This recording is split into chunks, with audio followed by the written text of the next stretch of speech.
अगर तुम्हें सफर करना है, अल्लाह ने पैसा दिया है, याद रखो जिनकी शादियां होती हैं उसके बाद जाते हैं साहब, अब शादी के बाद बीवी को लेकर घूमने जा रहे हो तो क्या किन किन चक्करों में पड़े रहते हो कि मुझे बंबई जाना है, वहां जाकर के समंदर देखना है। अरे ये भी कोई देखने में देखना है, तुम्हें ना देखूं तो किस काम की है ये आंखें कि देखने की है सारी बहार आंखों में। अगर देखना है तो मदीने शरीफ का सफर करो। भाई ने बड़ा अच्छा टाइटल दिया है, सफर तैयबा। मैंने कहा मेरे नबी इरशाद फरमाते हैं ला तुशद्दुर रिहालु इल्ला इला सलासती मसाजिदा। अगर सफर करना है तो 3 मस्जिदों का सफर करो। अगर सफर करना है तो मस्जिद हराम मक्का की मस्जिद का सफर करो। अगर सफर करना है तो मस्जिद नबी का सफर करो, यानी मदीने शरीफ की मस्जिद का सफर करो। अगर सफर करना है तो बैतुल मुकद्दस में आप जाओ, मस्जिद अक्सा का सफर करो। अब एक वहाबी बदअकीदा बोलता है तुम मदीने जाओ ना तो मस्जिद में जाने की नियत करना,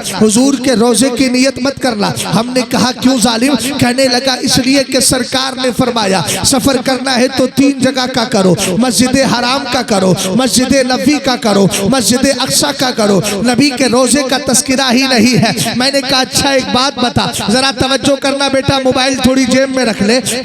हमारे पास भी मोबाइल है लेकिन हर वक्त नहीं चलाया जाता, कुछ सुन लिया कर, तुझसे तो खैर थोड़ा बहुत ज्यादा ही पढ़ा लिखा होगा। अगर इतना समझता है तो बात को जरा ध्यान से सुन। ये अहले मिंबर में कुछ ऐसे होते हैं वो समझते हैं हजरत तो वहीं से पढ़े लिखे आए हैं, उनको ना किसी मौलवी की तकरीर की जरूरत है ना किसी किताब को पढ़ने की जरूरत है। इसी तरीके से बदज़ौकी का मुजाहरा होता है। ये मेरे तकलीफ का बाइस है, इसलिए मैंने कहा, और मैं इससे कभी नहीं खौफ खाता कि मिंबर वाला नाराज हो रहा है कि नीचे वाला नाराज हो रहा है। मैं तुम्हें राजी करने आया ही कब हूँ। मेरी तो बोली ये है जो पिया को भाए अख्तर वो सुहाना राग है, जिससे नाखुश हो पिया वो रागनी अच्छी नहीं। मैं तो यही कहता हूँ काम वो ले लीजिए, तुमको जो राजी करे, ठीक हो नामे रजा तुम पे करो।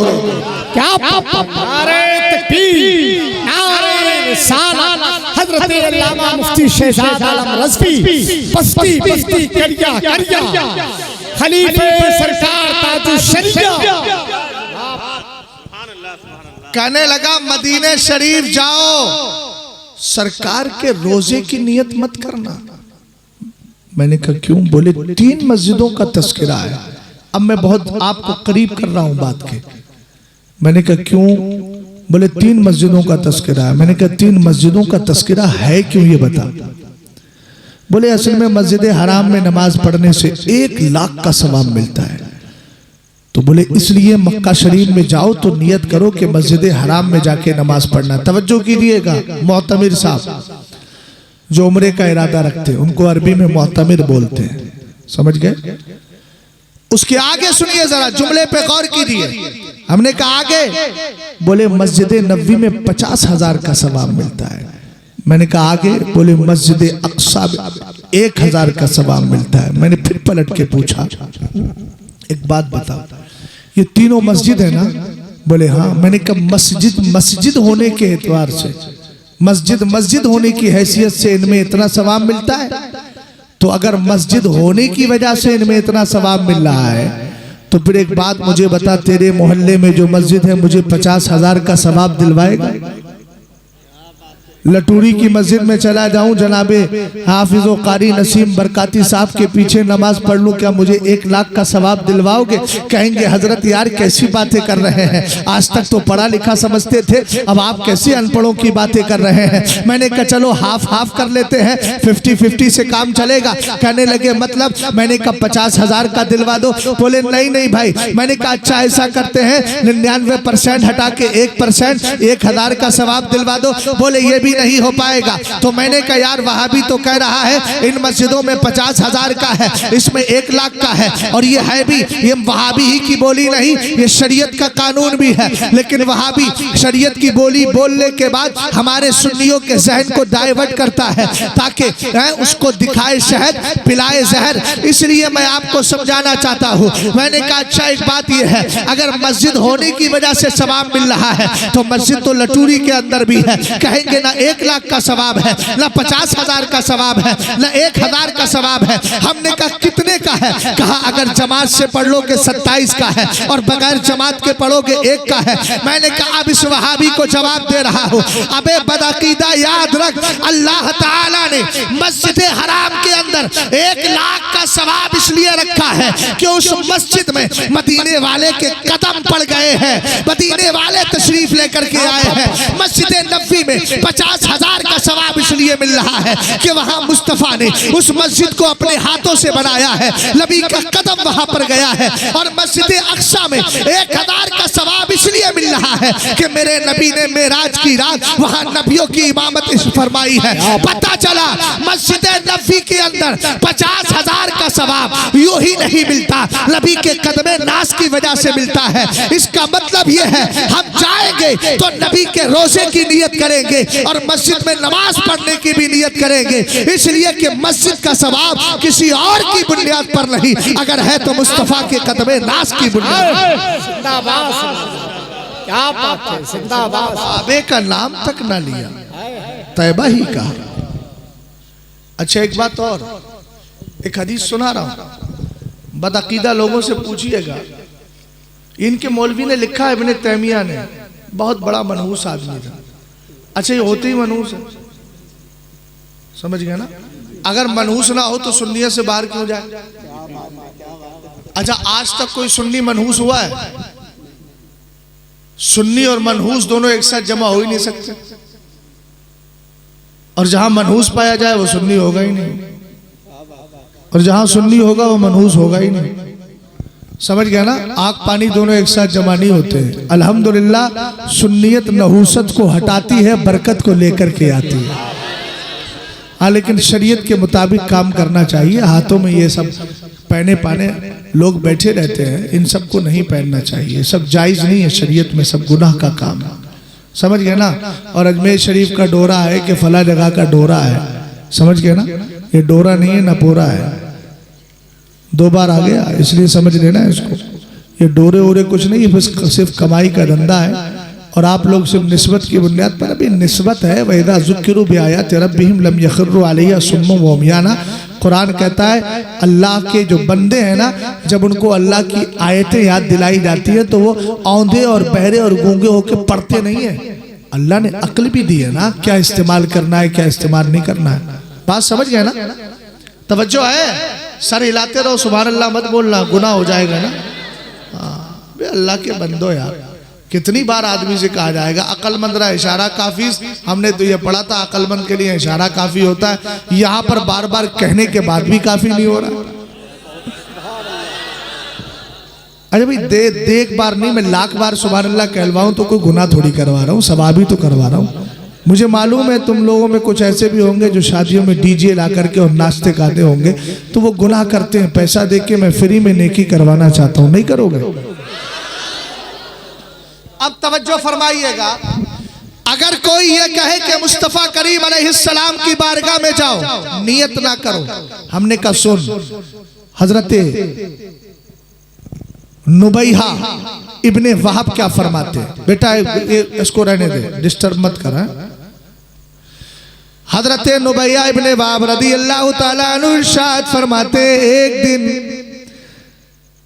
हजरते काबे आबार, मोहब्बत से बोल मेरे यार, हजरते काबे अहबार रदी अल्लाह ताला अन्हु बहुत बड़े ताबई है, किबारे ताबईन में से है।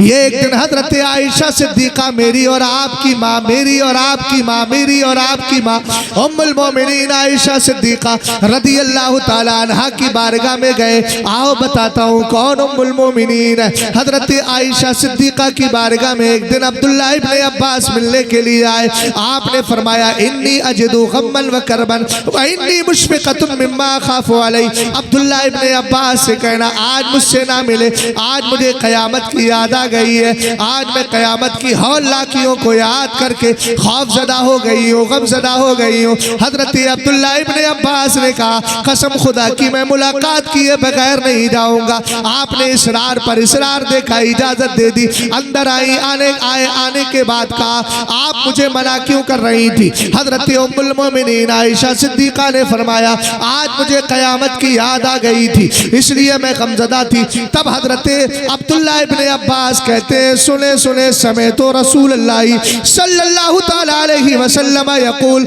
आयशा तो ज़ौजी फिल जन्नह। का आप गमज़दा ना हो, मैंने अपने कानों से सुना है मेरे नबी ने इरशाद फरमाया है आयशा जन्नत में भी मेरी बीवी होगी।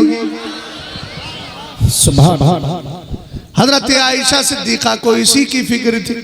जब जुमला सुना तो कहा फर्रज अल्लाह अन्की कमा फर्रजतानी, अल्लाह तेरा भी ऐसे ही गम दूर फरमा दे जैसे तूने मेरी टेंशन को दूर कर दिया। यही आयशा सिद्दीक़ा रदी अल्लाह ताला अन्हा इल्म की बारगाह में हजरत काबे अहबार आए, हजरत काब आए। जल्दी बोलो कौन आए?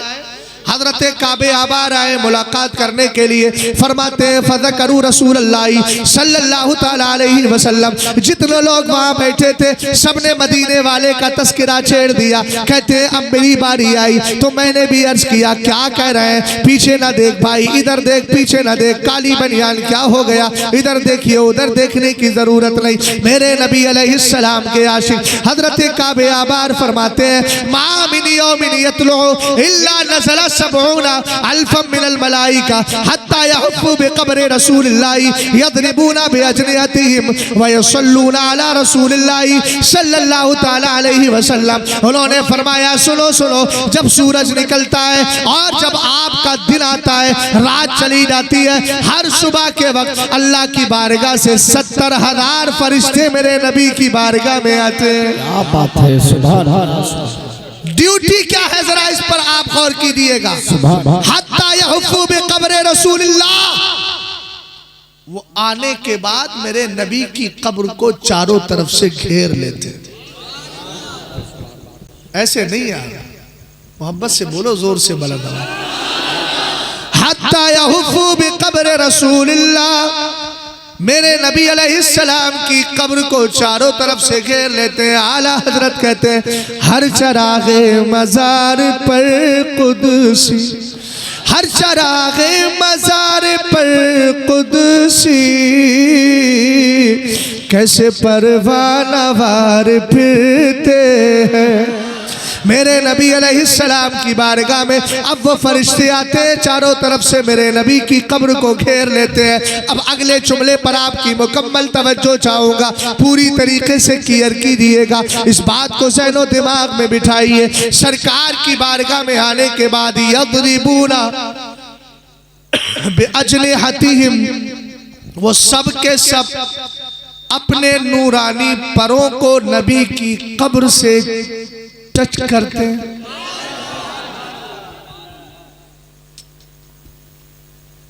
चूम लेना, ऐसे नबी के कब्र को यूं टच किया।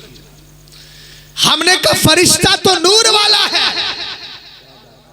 नूरी मखलूक नबी की कब्र से अपने परों को मस क्यों कर रही है? जवाब मिला फरिश्ते भी जानते हैं सुबह तैबा में हुई बट्टा है बाड़ा है। लाखों वाली तकरीर कर रहा हूँ, लाखों के मजमे में जो की जाती है, अब वो मत समझिए। बड़ा मसला हो जाता है आजकल। मोबाइल चोरी क्या हुआ, किसी तकरीर में हमने कह दिया था, कुछ हमको ने वही तकरीर का जुमला निकाल के मैंने किसी तकरीर में बोल दिया था। कोई भाई बैठा था मोबाइल चला रहा था, मैंने कहा भाई मोबाइल रख अपने पास, तुझसे महंगा मोबाइल मेरे पास है। वो किसी ने तकरीर का वही जुमला निकाला और नीचे लिखा अफसोस ये मोबाइल चोरी हो गया। ये कौम भी पता नहीं कहाँ कहाँ ले जाके मारती है। अरे भाई बोल दिया, बातचीत होती है आदमी की है। अभी मोबाइल उर्से रजवी में चोरी हो गया मेरा, और कीमती मोबाइल था, महंगा मोबाइल था, लाख से कहीं ऊपर था। अब वो मैंने नहीं खरीदा था, किसी ने गिफ्ट किया था। अल्लाह कोई और भी ऐसा दिला दे।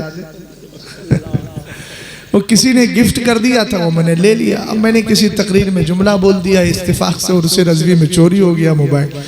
और चोरी भी इसलिए हुआ कि भाई उसके बाद तो नसीम भाई मैं बहुत होशियार हो गया। जिस दिन चोरी हुआ कुल वाले दिन से पहले, और कुल की रात कही है उसको, उसमें चोरी हुआ। उसके कुल शरीफ करने के बाद दूसरे दिन मैं कर्नाटक गया। अभी 1 सितंबर को, आज कितनी है, 4 है ना, 1 सितंबर को मेरा प्रोग्राम था कर्नाटक में। कर्नाटक में जहाँ मैं तकरीर करने का, मजमा बहुत अच्छा खासा था। जैसे मैं स्टेज से उतरा, चारों तरफ से मजमा आ गया मुसाफे के लिए। मैंने सबसे पहले अपना मोबाइल निकाला और मोबाइल बाएं हाथ में लिया, उसके बाद सीधे हाथ से मुसाफा किया। मैंने कहा इस कौम का कोई भरोसा नहीं है। वो उर्से रज़वी में भी मुझसे मुसाफा ही तो कर रहे थे लोग। इतने भीड़ लगा ली मुसाफा करने वालों ने, एक ने एक हाथ पकड़ लिया, दूसरे ने दूसरा हाथ, और तीसरा बंदा आकर के वो हाथ साफ करके चला गया। ये होता है।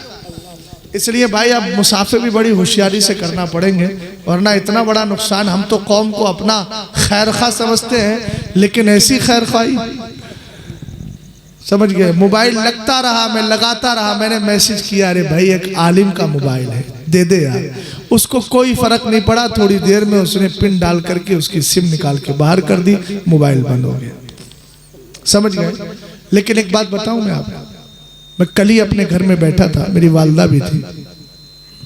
खाना खाते हुए मैंने अपनी वालदा से कहा, मैंने कहा जिसने मोबाइल लिया है मुसलमान है, मैंने उसको माफ कर दिया। तो बोली माफ क्यों कर रहे हो? मैंने कहा मैं ये नहीं चाहता कि कल मेरे मोबाइल की वजह से, मेरे हक की वजह से कोई मुसलमान जहन्नम का ईंधन बने। कोई मसला नहीं है, अल्लाह ताला उसको दरगुजर फरमाए। मैंने उसको अपने लिए उस माल को जायज़ कर दिया। वो चाहे इस्तेमाल करे, चाहे तो बेच दे, अब उसका हक है। समझ गए ना। ये मेरे बुजुर्गों की तारीख है, मैंने खुद अपने बुजुर्गों को पढ़ा है। वो फरमाते थे कि ना, हमारा माल गया तो गया, लेकिन हम ये नहीं चाहते कि हमारी वजह से कोई जहन्नम का ईंधन बने। हालांकि मेरा पूरा हक है, था, अब नहीं है। हुकूकुल इबाद का मसला आला हजरत ने फरमाया बहुत सख्त है। अल्लाह का हक हो तो अल्लाह माफ कर दे, लेकिन बंदे का हक अल्लाह माफ नहीं करेगा जब तक कि बंदा खुद माफ ना करे। याद रखिएगा, किसी की जमीनें, किसी की बरसीन, किसी के खेत से ईख में से जो गन्ने चुराने की आदत होती है, किसी की गाड़ी जा रही है पीछे से गन्ने निकाल दिए, ये सब नाजायज़ व हराम है। खुदा ना करे कल एक गन्ने के चक्कर में हक मारने की वजह से जहन्नम में जाना पड़े, उससे बड़ा बेवकूफ़ कौन होगा। और अगर आपका किसी ने कुछ ले लिया है और आप अगर देख रहे हैं कि मिलने की उम्मीद नहीं है, तो उसके लिए हलाल कर दे, ताकि क़यामत के दिन वो आपकी वजह से, आपके अमल की, आपके उस माल की वजह से जहन्नम में न जाए। खैर खाई भी कोई चीज होती है। मेरे नबी ने इरशाद फरमाया, अद्दीनो नसीहतुन लिल्लाहि वले रसूलिही वलिल कुरानी वलिल मोमिनीना। सरकार इरशाद फरमाते हैं, दीन खैर खाही अल्लाह के लिए है। अल्लाह के लिए खैर खाही का मतलब यह है अल्लाह को एक मान लिया जाए। रसूलुल्लाह के लिए खैर खाही का मतलब यह है नबी का कलमा पढ़ के उनको रसूल बरहक माना जाए। कुरान के लिए खैर खाही यह है कुरान के हकाम पर अमल किया जाए, उसकी तिलावत की जाए। और ईमान वाले के लिए खैर खाही है, अगर परेशान हो तो परेशानी में साथ दिया जाए, अगर जुल्म किया है तो माफ कर दिया जाए, अगर आपको सताता है उसको दरगुजर करो, अगर रिश्ता तोड़ता है जोड़ने की कोशिश करो।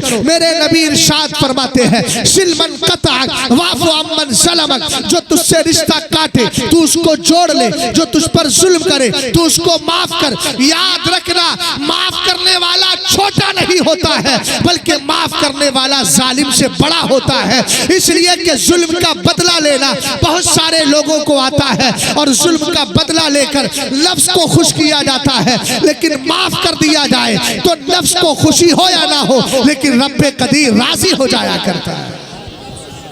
जिंदाबाद जिंदाबाद। बात समझ गए? क्या बात। अब सुनो, मेरे सरकार अलैहिस्सलाम के आशिक काबे अहबार फरमाते हैं, हत्ता यहुफ़्फ़ु बिक़ब्र रसूलिल्लाह, वो आने के बाद मेरे नबी अलैहिस्सलातु वस्सलाम की कब्र को टच करते हैं। टच क्यों करते हैं? इसलिए कि उनको भी पता है सुबह तैबा में हुई बटता है बाड़ा नूर।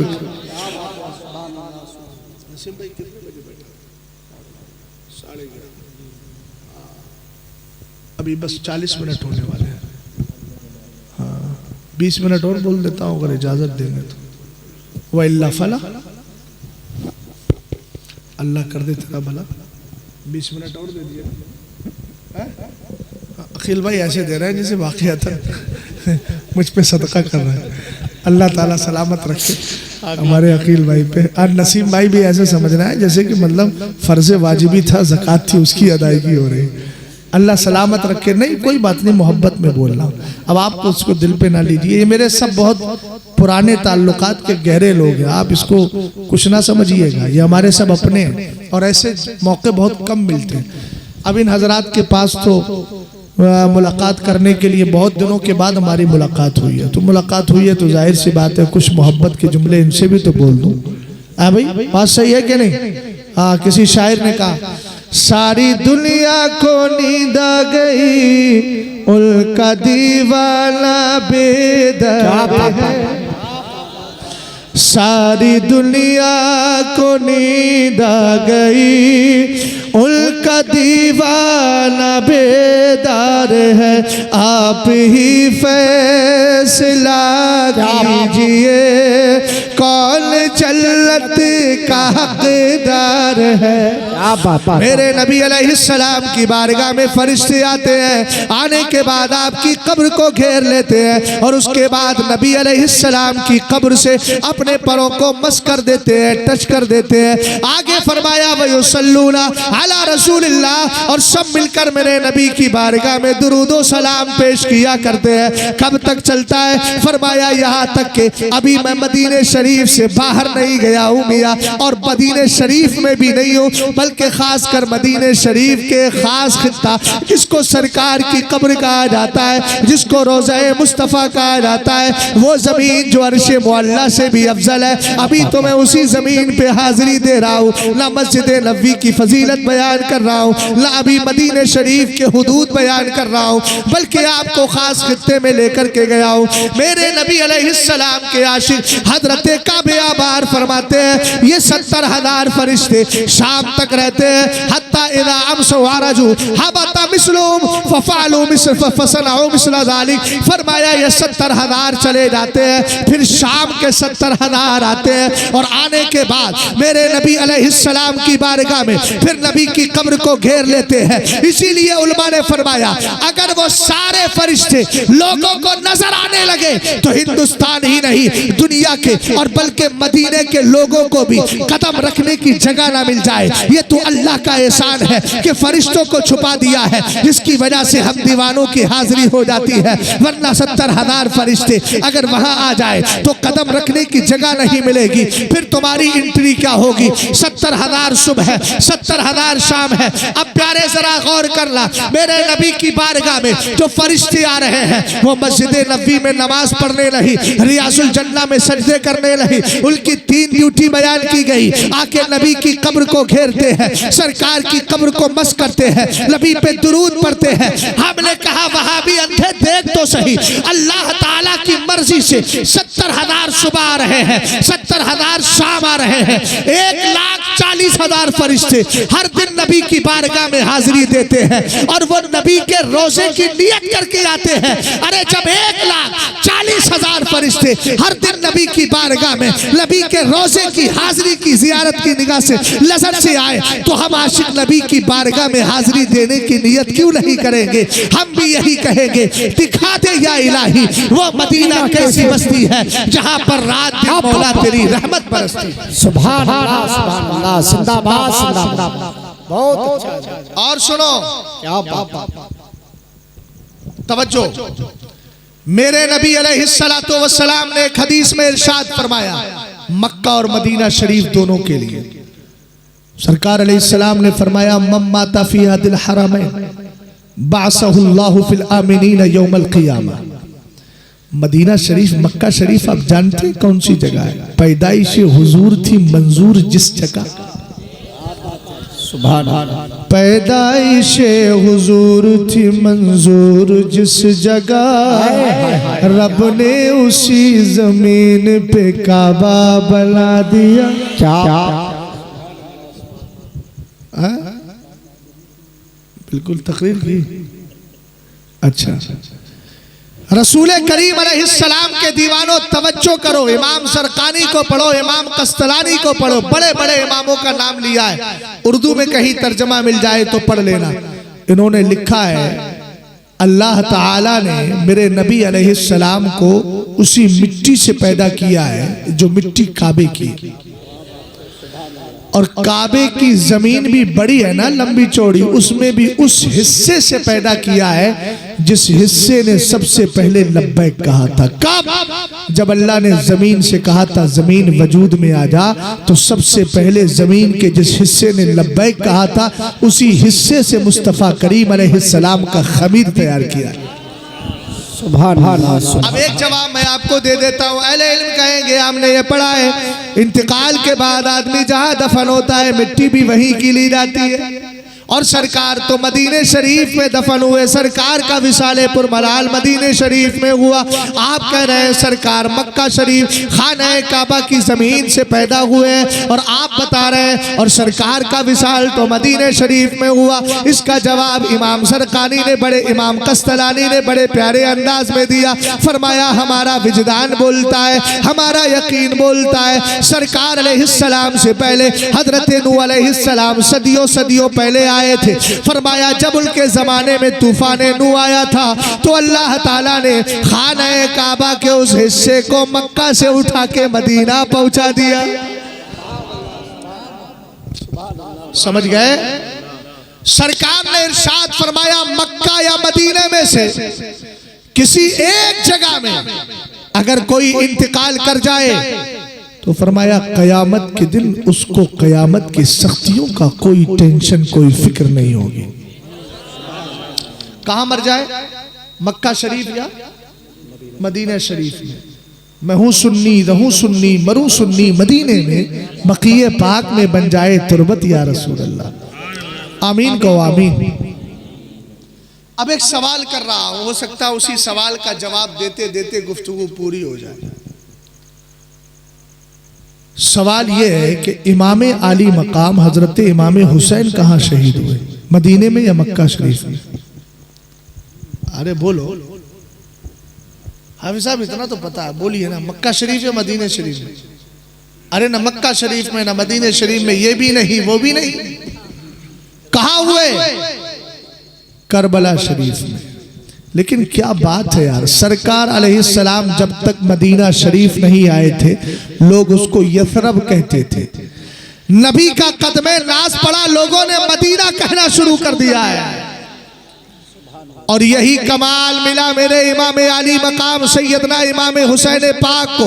जब तक आपने करबला में कदम नहीं रखा था, आप तारीख की किताबों को पढ़ो, सब में मिलता है हादा मौज़िउ करबिन व बलाइन, हादा मौज़िउ करबिन व बलाइन। ये मुसीबत की जगह है, ये परेशानी की जगह है। हमने कहा मक्का मदीने शरीफ में जब तक सरकार ने कदम नहीं रखा था वो यसरफ था, वो भी टेंशन परेशानी की जगह थी। नबी का कदम पड़ गया, सरकार ने कदमे नाज रखा, सरकार ने कदम रंजा फरमाया, जमाने ने यसरफ कहना छोड़ दिया। अब मक्का हो गया, अब मदीना हो गया है, काबा हो गया है, तैबा हो गया है, बरकत की जगह बन गई है। अरे इमाम आली मकाम का कमाल देखो, जब तक करबला में कदम नहीं रखा था वो मौज़िउ करबिन वो बला थी, मुसीबत की जगह थी। लेकिन जब इमाम आली मकाम का कदम गया, 72 की कुर्बानी हुई, शहदा ने वहां आराम किया, तो जमाने के अंदर ये आवाजें गूंजने लगी, मस्जिदों से, मेहराब से, हमारे जलसों से, हमारे खिताबात से कितने महके हुए हैं मदीने के फूल। करबला तेरी किस्मत बिला को सलाम। क्या बात है, नारे तकबीर, नारे रिसालत, फैज़ाने गौसे आज़म, ख्वाजा हिंदुस्तान, इश्क मोहब्बत, इश्क मोहब्बत। तवज्जो है, गौर कर रहे हैं? अब आपसे कोई पूछे हजरत इमाम आली मकाम तो करबला में शहीद हुए और हुजूर ने फरमाया मदीने शरीफ में इंतकाल हो या मक्का शरीफ में, तो उसको कयामत के दिन अमान मिलेगी। अब पूछने लगे मौलाना तारीफ ये बताइए हजरत इमाम आली मकाम को इस हदीस की फजीलत कैसे मिलेगी? नसीम भाई बहुत अहम बात बता रहा हूं, कैसे मिलेगी उनको फजीलत? मैंने कहा मतलब बोले मतलब आपने बताया कि जो मदीने शरीफ या मक्का शरीफ में इंतकाल कर जाए क़यामत के दिन सख्तियों से अमनो अमान पा जाएगा। इमाम आली मकाम को तो न मदीने शरीफ में इंतकाल हुआ न मक्का शरीफ में, इस हदीस की फजीलत कैसे मिलेगी? यकीन तो है अमनो अमान तो उनको मिलेगा, अगर उनको नहीं मिलेगा तो किसको मिलेगा? लेकिन एक बात यह है, उनको इस हदीस की फजीलत कैसे मिलेगी? मैंने कहा एक बात बताइए, मक्का शरीफ में मरने वाले को अमनो अमान इसलिए मिल रहा है कि मक्का के दरो दीवार मजबूत है, इसलिए मिल रहा है कि वहाँ मैदान बड़े बड़े हैं, कहेंगे नहीं नहीं, बल्कि इसलिए मिल रहा है कि मक्का शरीफ में सरकार पैदा हुए हैं। हमने कहा मदीने शरीफ में, कहा इसलिए कि आका करीम अलैहिस्सलातु वस्सलाम वहाँ तशरीफ फरमा है। जवाब मिल गया, हमने कहा जवाब मिल गया। मक्का में मरने वाले को कमाल इसलिए मिल रहा है कि सरकार वहाँ पैदा हुए, मदीने में मरने वाले को इसलिए अमन व अमान मिल रहा है कि सरकार वहाँ तशरीफ फरमा है। पता चला दोनों जगह जलवा मेरे नबी का है, दोनों जगह सदका मेरे नबी का है। अब आपको पता है करबला की सरजमीन पर इमाम आली मकाम और 72 जानिसारों की जब कुर्बानियां हो रही थी, अब्दुल्ला इब्ने अब्बास ने ख्वाब में देखा था, तब मेरे नबी ने फरमाया था, आप फरमा रहे हैं, आपने फरमाया कि आज पूरा दिन हो गया है, मैं करबला के अंदर कभी हुसैन का खून इस शीशी में जमा कर रहा हूँ, कभी उसके साथियों का कर रहा हूँ। हमने कहा मक्का और मदीना शरीफ में मरने वाले को अमान इसलिए मिल रहा है कि वहाँ नबी का कदमे नाज है। तो आज तो करबला में खुद मेरे नबी तशरीफ लेकर के आ गए हैं, इसीलिए तो उस्तादे ज़मान ने कहा बाग़े जन्नत छोड़कर आए हैं महबूबे खुदा, बाग़े जन्नत छोड़कर आए हैं महबूबे खुदा। ऐ ज़हे किस्मत तुम्हारी कुश्तगाने अहले बैत, ऐ ज़हे किस्मत तुम्हारी कुश्तगाने अहले बैत। इस्लाम जिंदाबाद, मुसलमान पाइंदाबाद। सफर तैबा मुबारक हो। अस्सलामु अलैकुम व रहमतुल्लाह।